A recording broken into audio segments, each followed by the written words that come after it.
یہاں پر ہم لائیو کال کے ذریعے سوال لیتے ہیں۔ میں اپنی پوچھنے جا رہی تھی کہ جن لوگوں کے ہاں معذور اولاد پیدا ہوتی ہے، ذہنی معذور یا جسمانی معذور،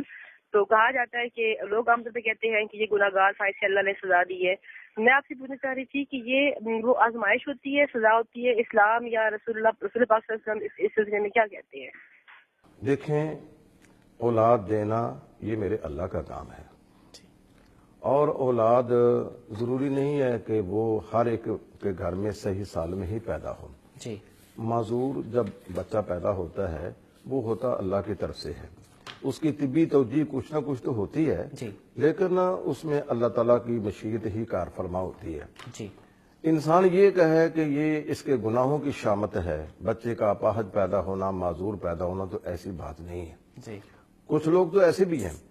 کہ وہ بچے کا اندر ہی پہلے پتہ کر لیتے ہیں ہاں جی، کہ یہ دماغی طور پر ٹھیک نہیں ہے، جی، یا اس کا ایک بازو نہیں ہے، یا اس کی ایک ٹانگ کمزور ہے، وہ پہلے سے پتہ چلا لیتے ہیں، الٹرا ساؤنڈ کے ذریعے پتہ کروا لیتے ہیں وہ تو وہ نارمل بچہ۔ یہ گناہ کر لیتے ہیں کہ وہ بچے کو پیٹ کے اندر ہی ضائع کر لیتے ہیں،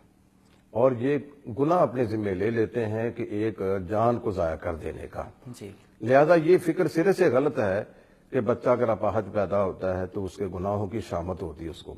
یہ بات ضرور ہے کہ اس کو آزمائش تو ہوتی ہے، ایک اپاہج کی پرورش کرنا، تربیت کرنا، اس کے لیے آزمائش تو ضرور ہے۔ جی، اللہ تعالیٰ کے ہاں اس کو اجر ملے گا اس بات کا، جی، لیکن یہ گناہ یا گناہ کی شامت نہیں ہے کہ بچہ معذور پیدا ہو۔ جی، یہ اللہ تعالیٰ کا ایک فیصلہ ہے جو ہو چکا ہے،